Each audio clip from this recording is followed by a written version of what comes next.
Doctor Sadhana Singh, associate professor chemistry, SMB government college Nathdwara. Polynuclear hydrocarbon पर ये हमारा चौथा लेक्चर है। इसमें हम नेफ्थलीन की डेरिवेटिव्स के बारे में पढ़ेंगे। नेफ्थलीन के 3 डेरिवेटिव्स हैं कॉमनली: नेफ्थॉल, नेफ्थैलामीन एंड नेफ्थाक्यूनोन। नेफ्थॉल के बारे में पढ़ेंगे हम। नेफ्थॉल 2 तरह के होते हैं, अल्फ़ा नेफ्थॉल और बीटा नेफ्थॉल। नेफ्थॉल वो कंपाउंड है जिसमें OH ग्रुप नेफ्थलीन के रिंग पर लगा होता है। अगर वो नंबर 1 कार्बन पर है तो अल्फ़ा नेफ्थॉल कहलाता है, और 2 कार्बन पर है तो वो बीटा नेफ्थॉल कहलाता है। बनाने की विधियाँ नेफ्थॉल की: naphthol alpha naphthalene sulphonic acid से बनाया जाता है। अल्फ़ा नेफ्थलीन और 1 नेफ्थलीन सल्फोनिक एसिड वो कंपाउंड है जो नेफ्थलीन के सल्फोनेशन से प्राप्त होता है। नेफ्थलीन को अगर सल्फ्यूरिक एसिड के साथ में 40 डिग्री सेंटीग्रेड पर गर्म करें तो हमको 1 नेफ्थलीन सल्फोनिक एसिड या अल्फ़ा नेफ्थलीन सल्फोनिक एसिड मिलता है। इसकी NaOH के साथ अभिक्रिया कराने पर जल का अणु का निष्कासन होगा और हमको इसका सोडियम सॉल्ट मिलता है। इस सोडियम नेफ्थलीन सल्फोनिक एसिड की फिर से NaOH के दोनों के साथ अभिक्रिया कराकर Na2SO3 का निष्कासन होता है और हमको नेफ्थॉल का सोडियम सॉल्ट मिलता है, सोडियम नेफ्थॉक्साइड। इसके HCl के साथ अभिक्रिया कराने पर NaCl बनता है और साथ में अल्फ़ा नेफ्थॉल प्राप्त होता है। इसी प्रकार अगर बीटा नेफ्थलीन सल्फोनिक एसिड या 2 नेफ्थलीन सल्फोनिक एसिड लिया जाए, जो कि नेफ्थलीन की सल्फ्यूरिक एसिड के साथ में 150 डिग्री सेंटीग्रेड पर अभिक्रिया कराने से बनता है। इसकी अगर NaOH के साथ अभिक्रिया करें तो ये भी जल के अणु का और सोडियम सल्फाइड का निष्कासन करके बीटा नेफ्थॉक्साइड बनाता है, और इसके HCl के साथ अभिक्रिया करेंगे तो NaCl बनेगा और साथ में बीटा नेफ्थॉल बनता है।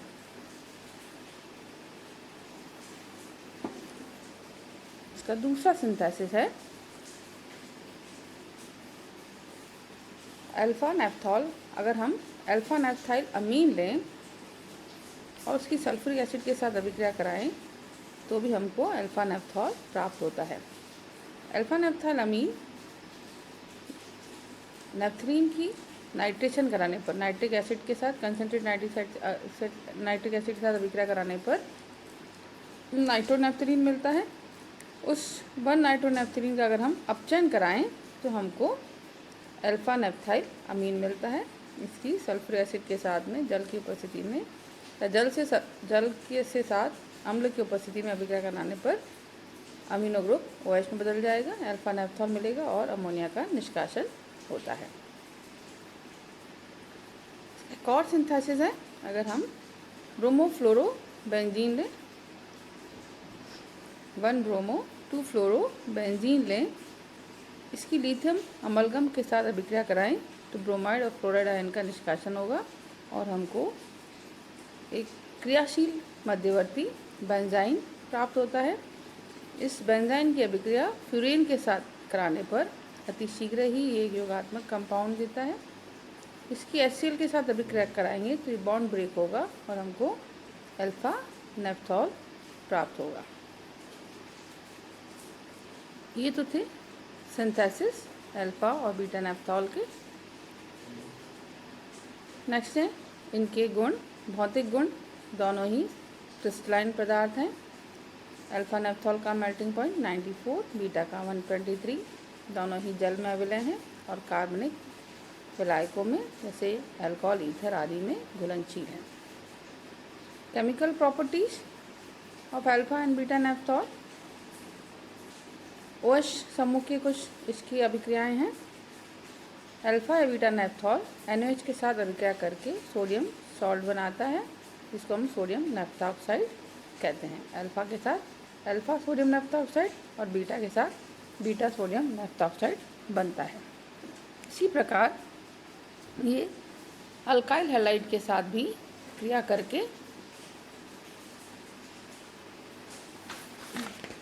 अल्काइल हैलाइड के साथ भी क्रिया करके ईथर बनाते हैं।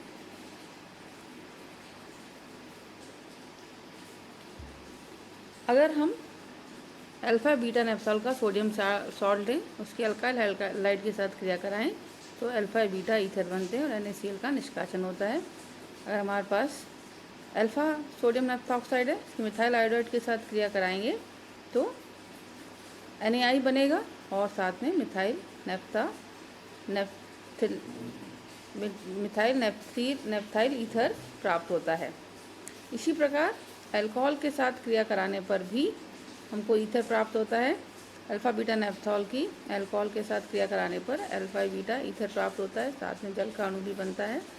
अल्फा नेप्थॉल की अगर इथाइल अल्कोहल के साथ क्रिया कराएंगे तो जल का निष्कासन होगा अम्ल की उपस्थिति में गर्म करने पर और हमको इथाइल नेप्थाइल ईथर प्राप्त होता है। तो अल्काइल हैलाइड और अल्कोहल दोनों के साथ में अगर हम अल्फा या बीटा नेप्थॉल की अभिक्रिया कराते हैं तो हमको ईथर प्राप्त होता है।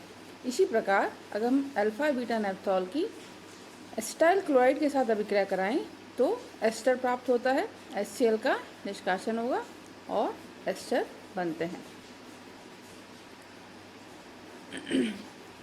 FeCl3 के साथ में अगर हम अल्फा बीटा नेप्थॉल की अभिक्रिया कराते हैं तो उनके डाइमर बनते हैं। अगर अल्फा नेप्थॉल के FeCl3 के साथ अभिक्रिया कराएं तो अल्फा डाई नेप्थॉल या 4,4-bis 1 नेप्थॉल बनता है जिसका कलर पर्पल या ब्लू होता है। बीटा नेप्थॉल के FeCl3 के साथ क्रिया कराने पर बीटा डाई नेप्थॉल या 1,1-bis बीटा नेप्थॉल बनता है जिसका रंग जो है वो हरा होता है। ये जो FeCl3 की अल्फा नेप्थॉल या बीटा नेप्थॉल की अभिक्रिया कराते हैं ये फिनोलिक समूह में अल्फा और नेप्थॉल के फिनोलिक समूह का परीक्षण करने के लिए ये अभिक्रिया काम में आती है। अल्फा नेप्थॉल के साथ में हरा रंग प्राप्त होता है FeCl3 की उपस्थिति में और बीटा नेप्थॉल FeCl3 साथ में अल्फा नेप्थॉल FeCl3 साथ में बैंगनी या नीला रहता है और बीटा नेप्थॉल हरा कलर देता है।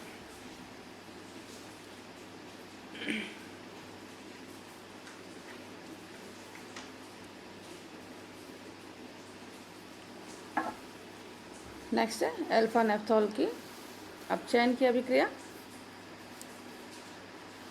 अल्फा और बीटा नेप्थॉल की अपचयन की अभिक्रिया।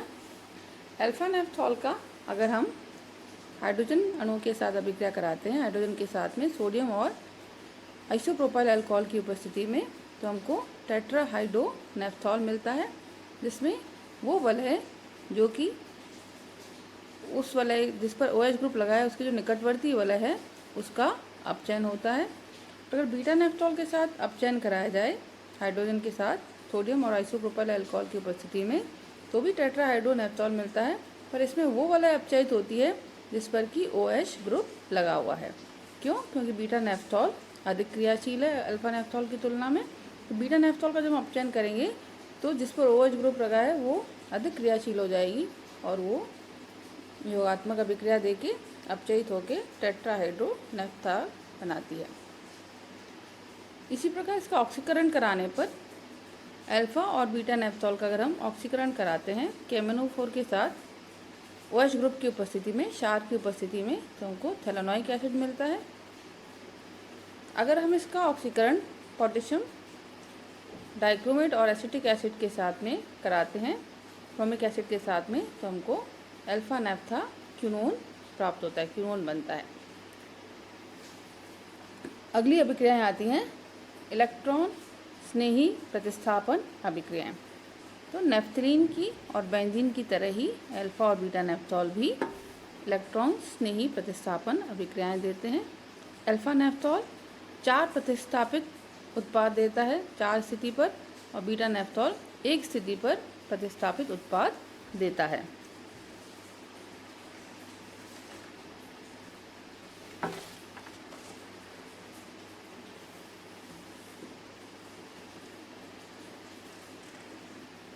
अगर हम अल्फा या बीटा नेप्थॉल का सल्फोनेशन कराते हैं यानी कि अल्फ़ा बीटा नेफ्थॉल की अगर हम सल्फ्यूरिक एसिड के साथ अभिक्रिया कराते हैं तो अल्फ़ा नेफ्थॉल की सल्फ्यूरिक एसिड के साथ क्रिया कराने पर उसकी पैरा पोजीशन से विस्थापन होगा और हमको 1 नेफ्थॉल 4 सल्फोनोलिक एसिड मिलता है। मेजर प्रोडक्ट ऑर्थो से होगा तो 1 नेफ्थॉल 2 सल्फोनोलिक एसिड मिलेगा।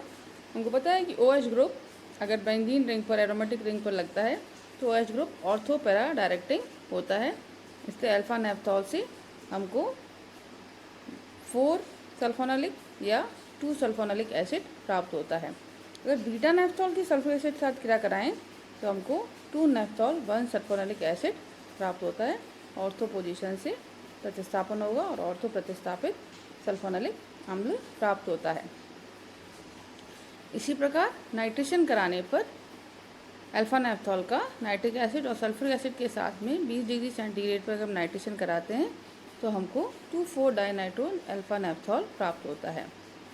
हमें पता है OH ग्रुप जो कि फिनॉक्साइड आयन देता है और ये फिनॉक्साइड आयन में जिसमें ऑक्सीजन पर ऋण आवेश आता है वो ऋण आवेश वलय के साथ में अनुनादी संरचनाएं बना के वलय पर स्थानांतरित ऋण आवेश वलय पर स्थानांतरित हो जाता है, जिससे वलय पर इलेक्ट्रॉन का घनत्व अधिक हो जाता है। इसलिए ये इलेक्ट्रॉन स्नेही के लिए अत्यधिक लालायित हो जाता है और आसानी से नाइट्रिक एसिड सल्फ्यूरिक एसिड साथ में जो नाइट्रोनियम आयन बनता है वो इस पर आक्रमण करके उत्पाद देता है, तो 2,4 डाइनाइट्रो अल्फ़ा नेफ्थॉल आसानी से प्राप्त हो जाता है। नेक्स्ट आती है युग्मन अभिक्रिया, जिसको हम कपलिंग रिएक्शन या युग्मन अभिक्रिया कहते हैं। अल्फ़ा नेफ्थॉल या बीटा नेफ्थॉल बेंजीन डाइज़ोनियम क्लोराइड के साथ में NaOH की उपस्थिति में 0 से 10 डिग्री निम्न ताप पर जो है वो एजो कंपाउंड देते हैं। HCl का निष्कासन होगा पैरा पोजीशन से, हमको मिलेगा 4 फिनाइल एजो 2 नेफ्थॉल प्राप्त होता है। इसी प्रकार बीटा नेफ्थॉल बेंजीन डाइज़ोनियम क्लोराइड के साथ NaOH की उपस्थिति में निम्न ताप पर 0 से 50 डिग्री ताप पर अभिक्रिया करके पहली पोजीशन से H का प्रतिस्थापन होगा और हमको 4 फिनाइल एजो बीटा नेफ्थॉल प्राप्त होता है। नाइट्रस एसिड के साथ क्रिया करके अल्फ़ा और बीटा नेफ्थॉल ऑक्साइम देते हैं। नाइट्रस एसिड के साथ अभिक्रिया करके अल्फ़ा और बीटा नेफ्थॉल ऑक्साइम देते हैं। नाइट्रस एसिड अल्फ़ा नेफ्थॉल का द्विबंध के साथ में OH का द्विबंध के साथ में आइसोमराइजेशन होने पर इस तरह का आइसोमर प्राप्त होते हैं। अगर ये आइसोमर नाइट्रस एसिड HNO2 के साथ अभिक्रिया करता है तो जल का निष्कासन होगा और जल का निष्कासन होने पर हमको अगर इसके साथ है तो हमको अल्फ़ा नेफ्थाक्विनोन 2 ऑक्साइम मिलेगा और अगर यहाँ पैरा पोजीशन से होता है तो हमको अल्फ़ा नेफ्थाक्विनोन 4 ऑक्साइम मिलता है। इसी प्रकार बीटा नेफ्थॉल का नाइट्रस एसिड के साथ अभिक्रिया कराने पर जिसका ये वाला आइसोमर है इसमें जल का निष्कासन होगा नंबर 1 पोजीशन से और हमको मिलेगा बीटा नेफ्थाक्विनोन 1 ऑक्साइम प्राप्त होता है। तो अल्फ़ा और बीटा नेफ्थॉल नाइट्रस एसिड के साथ में ऑक्साइम देते हैं। अल्फ़ा नेफ्थॉल 2 ऑक्साइम या 4 ऑक्साइम देता है और बीटा नेफ्थॉल 1 ऑक्साइम देता है। अमोनिया के साथ अगर अल्फ़ा बीटा नेफ्थॉल की अभिक्रिया कराई जाए तो नेफ्थाइल अमीन बनता है। अल्फ़ा नेफ्थॉल अमोनिया के साथ में अमोनियम सल्फेट की उपस्थिति में दिए हुए टेम्परेचर और प्रेशर पर अल्फ़ा नेफ्थाइल अमीन देता है। इस अभिक्रिया को बुकरर अभिक्रिया भी कहते हैं। यूजेस अल्फ़ा बीटा नेफ्थॉल भी एग्रीकल्चर में कीटनाशक के रूप में काम में आते हैं, डाइस के सिंथेसिस में भी काम में आते हैं और इनके ईथर जो है वो एसेंस के रूप में प्रयोग में लिए जाते हैं। तो ये है अल्फ़ा बीटा नेफ्थॉल के बारे में। अगले लेक्चर में हम अल्फ़ा नेफ्थाइल और बीटा नेफ्थाइल अमीन के बारे में पढ़ेंगे। Thank you.